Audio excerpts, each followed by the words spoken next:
So the S&P 500 fell almost 2% today, led by the technology sector down 3.5%. What drove this sell-off? Why are we, and are we as bearish as it seems? I'm going to break that down and answer that question as we take a look at the market forecast indicator and other technical patterns and what they tell us to expect. Was today selling in the last 2 days anything different than what we expected? Make sure you stay tuned for the answer to that. Also, our trade idea today takes advantage of a really big name that is showing us a rare technical pattern, and we're going to take advantage of that. So let's go ahead and get started. Today is Monday, November the 12th, 2018. This is the Market Outlook from MarketScholars.com. My name is David Settle. Alright, well, let's get right to it with the market forecast on the S&P 500. You can see the pullback we had today, breaking through that 275 area down to 27.26. So you can see very similar move. In fact, the down move that we've had from 28.15 down to 27.26 is very similar to the up move we had from what ended up being 27.10 at the low, 27.28 at the close. Rallied up and closed up at 28.09. So that rally that was in the midst of a downward decline looks very similar to this 3-day pullback that we've had. Of course, it brought the near-term line below 50, a smidgen below 20. Near-term line just a little bit below the 5th percentile too, so down to extreme levels, which again, considering where volatility is at right now, you're going to get more extremes than what you normally get on the momentum line. And so you have the intermediate line pulled down, and again, we talked about this idea of this pullback here, very similar coming down, because we can turn down and get below 50 just as quickly as we came up and got above 50, because of how close we are, and we are really close to dropping below 52, again, assuming we get a near-term line in the reversal zone. If we get a near-term line further, I mean, this is like dipping its pinky in the water. If you were to really kind of jump in the water here, then what that's telling you is you're going to trade around in this area, 2650 to 2700, before we finally figure out a low point here. Otherwise, this is a near-term pullback. This is close to just a little bit over a 38% Fibonacci retracement. In fact, if you look at it from a S&P standpoint, we'll go up to the very highest point. Yeah, a little smidgen below the 38% Fibonacci retracement. That's something I tweeted out today earlier. For those that follow me on Twitter, when you get big moves to the downside like this, it seems a lot bigger. And people think that how bearish we are when you get that kind of a move, but nobody really talks about how bullish the move that previously was. And so the reason why it's so big now is because the rally was that much bigger, and that's again normal retracement. Normal retracements in that anything above the 50% retracement, normally right down to that 38 area. But that's a normal retracement. In fact, this is all kind of a normal retracement zone. Of course, the closer we get to the low point, the less likely we are to bounce up to a new high point on the near-term line. So definitely something to keep an eye on here. But considering now that we've bounced, we've pulled back on the near-term line after having how many days did we end up with? 9, I think. 1, 2, 3, 5, 6, 7, 8. And then 9, we finished that day above 50. So we had 9 days above 50, and now we have 1 day below 50. So the expectation is 1 to 3 days. So we got 1 so far, and it should be a higher low point, ideally in this Fibonacci zone, higher up as possible. And so far, we're okay there too, despite how bearish today was. So, you get a bearish move like this below low points, yeah, we can be as bearish as we want to be at that point. But when you get bearish moves like this that are still just simply retracements, it's hard to be too bearish unless you really want to be bearish. Now, there are a lot of people who really want the markets to be bearish, and so they look at this move as a validation of what they want it to do. But the reality is, and we've got a near-term rally. It got up to about an equal high compared to the last near-term rally. And as of right now, we would bounce, if we did bounce, we would bounce off of what would easily be a higher near-term low point. And so we expected some resistance at that divergence high point. We got it. We expected a near-term pullback. we've got it so far. And now, again, whether it's tomorrow or Wednesday or later in the week, we expect to bounce off of this, in this area somewhere, with only a 1 to 3 days below 50 before we get back up. And of course, the next near-term rally is going to be the key. Will the near-term line, when it does get above 50, will also get above 80? Because you need it to. Will it stay above 50 7 to 12 days? Because you need it to. And if that doesn't happen, then we have the prospects for a more of a pullback. You can see here. See, we had the near-term bounce, a little bit of a pullback, a near-term bounce. It obviously did not get to new highs. We pulled back after dipping our pinky in the water above the 80th percentile, and then coming all the way back down. And then that was the concern right there. Of course, we ended up with it. We didn't get below 20 on the blue line. We got a divergent low point, and the way we went again, we started the intermediate rally after that. So the expectation now is we'll bounce off of this, and the question mark is how far up are we going to go? It should go up above 80. It should stay above 57 to 12 days. If it doesn't, then that's when that's when our expectations change. You look at the Dow Jones Industrial Average, you can see it did not dip its toe below 20. You can see from a retracement level here on the Dow, you're just a smidgen below the 38th percentile again. The Nasdaq's a little worse. It was the tech sector is what led the declines today. Here's your retracement levels on the Nasdaq. So you're looking at a little bit more than a 50% retracement there, and a little bit further down in the near-term line. Remember, this intermediate line had not crossed above 50 yet, like it did on the Dow and the S&P. And the Russell 2000 also a smidgen below the 50th percentile, and you can see a little bit further below. And again, its intermediate line wasn't above 50, like the other major indexes are. So, and extreme lows on the Russell and the Nasdaq, but again, they're higher beta names. We are in a higher volatility environment. You're going to get more extremes on that red line. So definitely something to keep an eye on to see, if we get bounced like we normally should off of these areas after only a day or two below 50. If not, then we're looking to be trading in these low zones down in this area. We'll be trading in this area for a while, between the 62% retracement and the 100% retracement. Alright, before we look at some other charts, a reminder, subscribe to our YouTube channel by mousing over our Market Scholars logo right here in the bottom right corner of your screen, and click that red button, that red subscribe button that pops out. Click the thumbs up icon down below the video. That tells me two things. Number one, you got something out of the video tonight. Number two, you want us to do the video again tomorrow. So quick way to give us feedback. You can do that right now while you're watching. Comment further below on anything that stood out to you from tonight's video. Join our daily Market Outlook email list. There's a link popping out in the top right corner of your screen. Click that link to subscribe. Follow me on Twitter for more content like this throughout the day. Join our Market Outlook community that we created on Facebook. You can also give us the proverbial thumbs up by coming here on our blog. You can see there's the heart right here. Click on that heart. Again, by clicking that heart and hitting like, that tells us you want us to do it again, the video again. Same thing if you click on the image, it takes you to your Facebook page. Click on that like button there, and then finally click the like button here on the blog. Those three things, the like button, those are ways to tell us that you want us to keep doing this. That's the best way for us to get feedback from you. Remember, you can also participate in our forums. You have to subscribe to our site to do that. You can do that for free. You click on this image up here in the top right corner of your screen. That takes you to this page where you can see it's a really easy sign-up form, and then click on sign up when you're ready. Alright, there's another support at this area that we came down to today, and that is the 200-day moving average. So we pull back down to that level after hitting the 50-day moving average. The 50-day is still declining, so that MACD is really close to zero. It measures the gap between the 50 and the 200-day moving averages.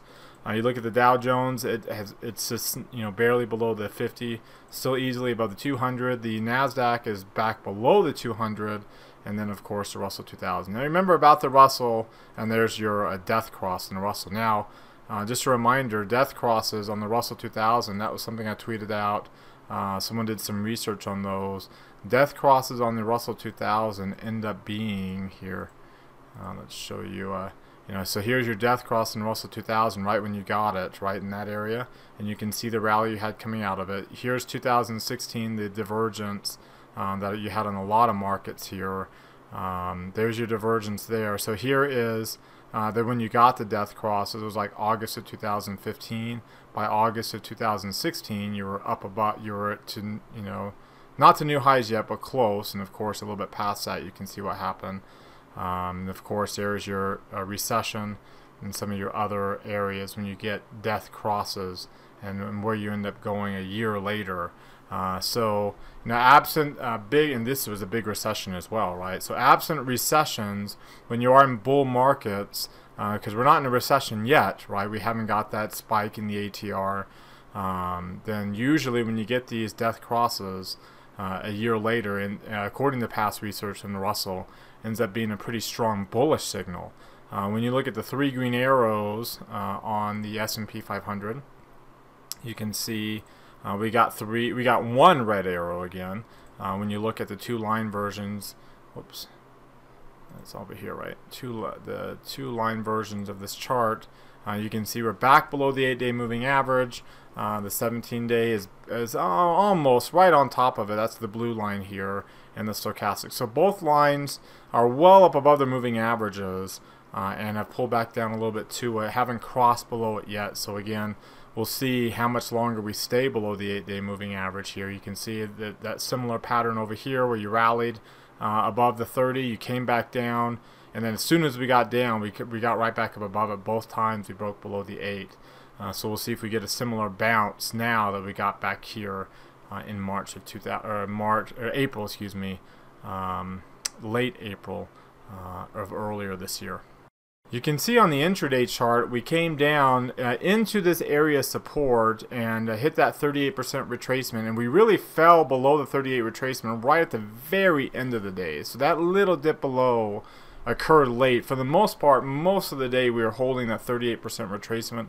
Remember, this midpoint, the chart's midpoint, is right around 270, which coincidentally, I mean, it's right around the, it's that 50% retracement. So we still have, and you can see all the touches in that area. So there's going to be some decent intraday support right around that 270.5 zone. Of course, breaking through that, now you're trading in this area, and that's when you're going to have a little bit more of a bearish pattern for a while. Remember how big of a deal that longer lower shadow on the weekly chart is in terms of setting that 260 level as a pretty strong support level for the markets.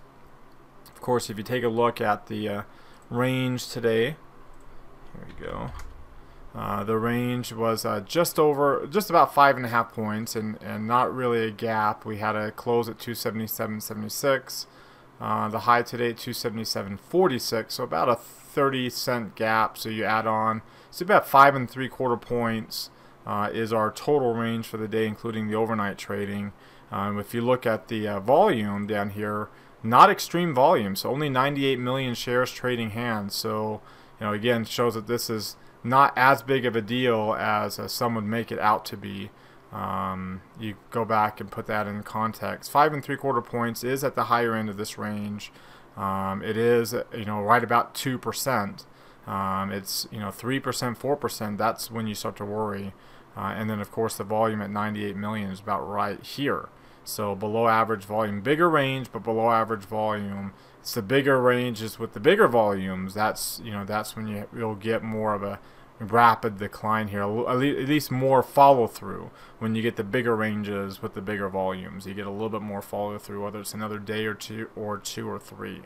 And finally, if you look at volatility, volatility here is coming up off of a higher low, and as of right now it's sitting right at 20, so that's not an extreme area either. And with volatility in the higher teens, you're going to get moves like today. That's to the upside and the downside, so you kind of have to expect that. And again, we haven't broken up to higher highs yet, and on a relative basis, volatility is sitting right in that bearish zone. Again, not at extremes. And again, when we get to that initial surge, then you'll pop back up above that 105 level, and then you start flirting around in this kind of lower end. Just for some context here, earlier this year, you got that big surge, you got above the extremes, and then you started to flirt around in this area here. Not to the extreme, but flirting around in this above 90-95%, and then we moderated, right, with a few bounces, but for the most part staying in the lower half. And so we are right now in this area where you've got that second not a surge. We didn't get to extreme levels, but up above 105. We're really extreme. We got above the 105 level, but now we're in this above 1, trading around, hitting 95, trading around 1, hitting 90, still trading around 1, and that's kind of where we're at right now in that area. And again, that's that late April, that I've compared this to before. All right, so to summarize, right now we are expecting a near-term pullback after hitting that divergent high point. We're getting that right now. The size of it is still normal Fibonacci retracement levels. It seems bigger, and it is relatively big only because the previous rally was big. But again, if you compare the size to the rally that we had during the decline, where we bounced up from similar levels we're at now to that divergent high before finishing that second leg lower, it's the same size. That little brief rally that didn't last very long is the same size now on the other side of the equation. So that usually is how inverse head and shoulder patterns are formed. So we'll see if this 200-day moving average holds on the S&P. We bounce off of this higher near-term low point and make our way eventually up to a higher near-term high, which would be the expectations until we see something different. So what do you think about that? Do you agree with that or disagree? Hit that poll that's popping out in the top right corner of your screen, or hit that link. Then it opens up a poll. Hit either agree or disagree. And then if you click disagree, scroll to the bottom, comment on anything that stands out to you that would tell you anything differently, and share what you're seeing with other people, with our market scholars community. Something that you might see that I haven't brought up here that would suggest we should be a lot more bearish than what this near-term pullback would tell us, or we should be a lot more bullish than what we have seen so far. So either way, let us know down there in the bottom. All right, now let's take a look at what's driving the price action today. And you can see, again, usually when you are in the midst of this deep safety move, right, a risk aversion, very, very little risk appetite at all, usually the dollar and short-term bonds and gold will be at the very, very top end. So when you're getting pullbacks, then bonds will outperform, but long-term bonds will outperform the most. Not short. See, short-term bonds are like the safety play. Like we're so worried about our money, no matter where it is, that we're going to put our money in gold or the dollar, in gold, or short-term bonds. We can get our money back, and gold. Right, all three of these would be at the top, and that's not necessarily the case. This is a pullback. You see growth, small cap stocks, large cap stocks, all down here at the bottom with crude oil. MLPs, caught up in the crude oil. International stocks also declining, but not to the same extent. You can see dividend stocks holding up, preferred stocks holding up okay, and then real estate doing well. Again, usually don't see that. That also can be at the top, not usually outpacing some of these equities, other types of income products. I remember real estate, that hard asset, can do pretty well. It can eventually be a leading indicator. So if you look at right now, we've had a pretty decent gain, 8% move. If you go back even further from the actual low point, we had a decent move on equities, and they're pulling back. And you've had some other risk on type assets that didn't do as well, like long-term bonds, and they're bouncing. And so the dollar, you can see, is bouncing as well, and that's actually putting some pressure. In fact, if you look at equity, the other thing too that kind of stood out to me today, the S&P was one of your worst performers, even though the dollar was down. So in other words, a lot of these other international markets, they were down too, but they held their value much better relative to the S&P 500. In fact, the only stocks that did worse, Germany, Spain, France, so European, Italy, European stocks still underperforming the U.S., and really only Mexico and Indonesia from an emerging market. So the fact that emerging markets are holding up well with such a strong dollar is another sign that this isn't as risk off as it could be. More of just especially with the lack of what's on the calendar here, you can see not very much on the calendar today. So it's just more of a technical move more than anything, especially, again, as you'll see here in a second, the weakness in the technology sector. Here's your economic indicators as a whole over the last 3 months are relatively positive relative to estimates. Your expectations for a rate hike are still there, still the same, 75% in December. March is the question mark, right? And right now it's still at 50%. So down a little bit from where it finished the week last week when we were over 50%. But you're still right at a 50-50 coin flip there. GDP estimates are strong, and leading indicators on a year-over-year basis are strong. Now keep in mind, bear markets in the equity markets usually precede recessions. Bear markets don't start when the Fed's raising interest rates. So we'll keep that in mind. The last time the bear market started, the last time the stock market peaked was over a year after the Fed's last rate hike. And that occurred, that last rate hike occurred almost a year after the yield curve inverted.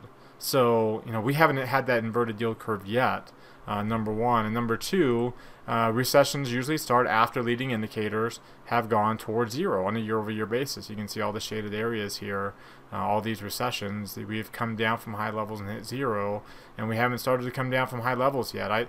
I saw a bear case, an article for a bear case from CNBC that talked about peaking economic growth, GDP numbers, high economic growth and high earnings growth suggests that we could hit a bear market. Well, just because they're high doesn't necessarily mean that we start bear markets, right? It's when they start declining, that's when you worry about bear markets starting. But, again, the stock market is not necessarily at extreme all-time highs right now. If you were at, let's go back to the linear regression, which is right here. If you were say up in here and you were getting all-time, some really strong peaking economic growth numbers and peaking earnings growth numbers, then you'd be worried about more of a decline. But we're not to those extreme high levels. We're at these, much lower levels. So the market has already priced in not just the fact that these, earnings and economic growth is peaking, but that they're already probably starting to decline, and that's just not the case, as you see with that leading indicators chart. We're just not to that point yet. All right, when we take a look at the pullback here, and you can see it as well on an intraday basis, if I were to go from the low point to the high point here. All right, so if you look at from that Monday low point here, and if I zoom in all the way to the end and really zoom in, let's see, up to about where just like technology and discretionary and everything peaked right in this area. So over to this low point on the 29th, the low point that we bounced off of at the end of the day. You can see, you have materials, you have discretionary, you have industrials, energy, financials, technology and communication services kind of match the market along with healthcare. Pretty bullish. You have staples, real estate, and utilities lagging, but they were still up during the rise. And now from that point going forward, so about right in here, so let's go out to about right this point right here. So right in this area going forward, and so you can see a lot of sectors peaked somewhere at the end of the 7th, beginning of the 8th. From then on, the market's down. Well, in fact, let's go from the time that the actual stock market peaked. So that would have been, let's see here, this would have been 280.92, 280.07, 90, and then this was 280.94. So right here, going forward. So there's your stock markets from its peak to now, almost down 3%. And look at your real estate, utilities, and staples all up during this near-term pullback. And technology has been your biggest. I mean, it wasn't. It was led by communication services, energy, materials, discretionary. The areas that had done so well. Technology has led this, this today's move to the downside. So down 5% during this pullback, where the market's down 3%. Discretionary, communication services, other higher beta names down 3 3/4.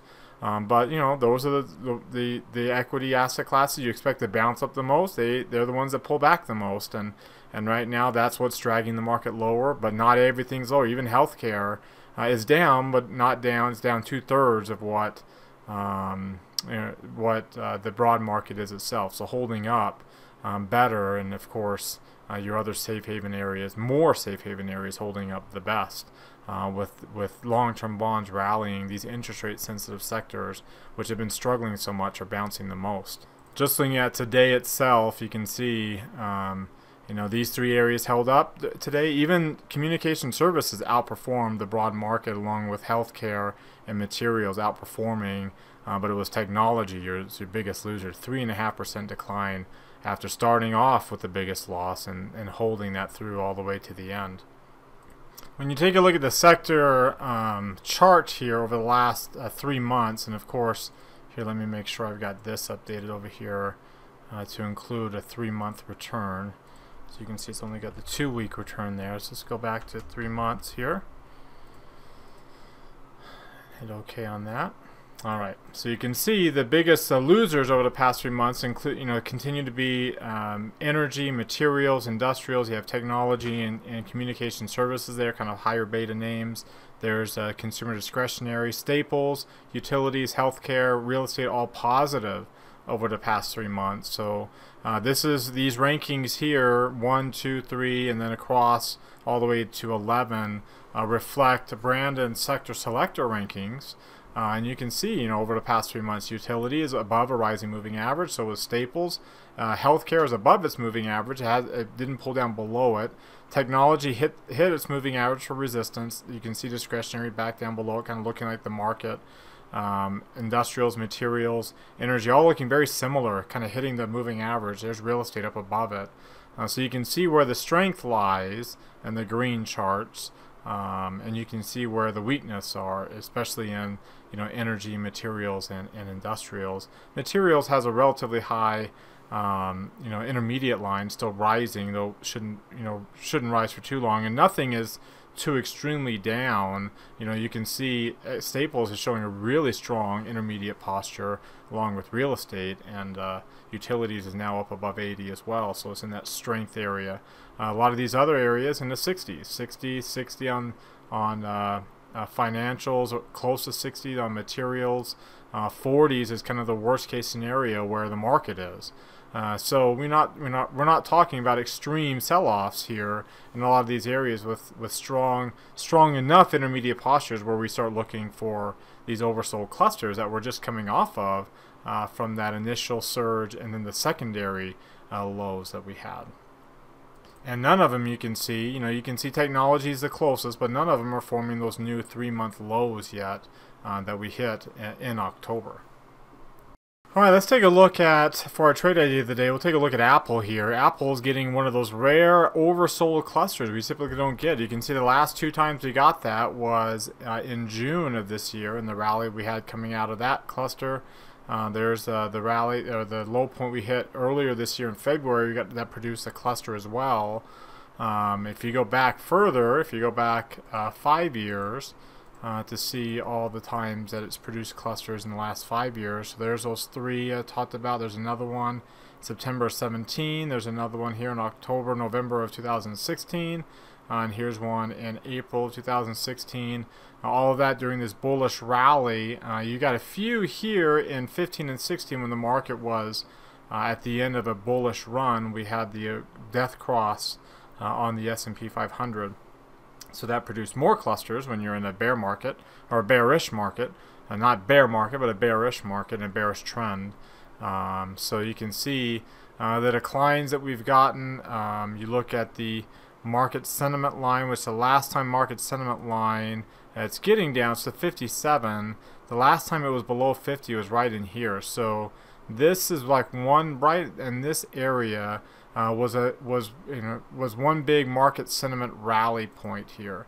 They included 3 clusters, mind you, off of that market sentiment low. So 1 intermediate rally, 2 intermediate rallies, 3 little brief one, 4, and then 5. So really 5 intermediate rallies on the S&P 500, and we are down now to the 50% retracement level, or we're actually pretty close to the 58% retracement level.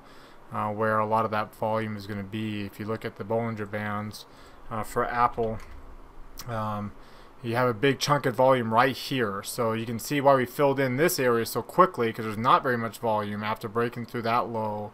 Not very much volume in this area. So we really filled in quickly down into this spot where there's going to be a much bigger chunk of volume, and even below that at 175. So you can say, okay, well, here's an opportunity where we don't get this oversold on Apple very often. There's your directional index. The minus index was higher a few times earlier this year, and there's where that cluster was, and another one here in February. There's your last big move higher, and you can see the DI positive is actually giving you higher lows while we extend down to lower lows here on Apple itself. So you take a look, multiple. Actually, let's look at the two-line versions of this chart. You can see the MACD, as low as it is, lower than where it was even in February. So very, kind of extreme low point there on the MACD, which doesn't always lead to a big recovery, but you can see some of the other times we've been sharply lower on the MACD. It's hard to extend too much lower. Doesn't mean that we can't, but it's harder to extend too much lower when you are that low. And stochastics is not down to an extreme, so showing that we might not be as bearish because we're not finishing at the lows, which is what would push the stochastics down so much. So we can say, okay, well, we can do a bullish trade on the 5% decline. We can do a bullish trade. You can see between now and April, let's go back to that Bollinger Bands. April, I look at April because it's about 150 days if I wanted to do like buy a long call option. If I were to go to the Bollinger Bands again for Apple and look at where we could trade by April, I mean, we're looking in, right about back up to these highs at current volatility levels. So if we say, if I were to buy a 225 call and sell the 230, so do a long call vertical, you notice it's cheap. It's a cheap way to buy a call option on Apple, as expensive as it is. So it's out of the money. It's a cheap way to buy a call option. You can see, it's got a long delta, but not very strong. So my risk is relatively managed. If we were to go down, if it were to continue to go down, it's got negative theta, but not nearly as negative as if I were to buy a call option.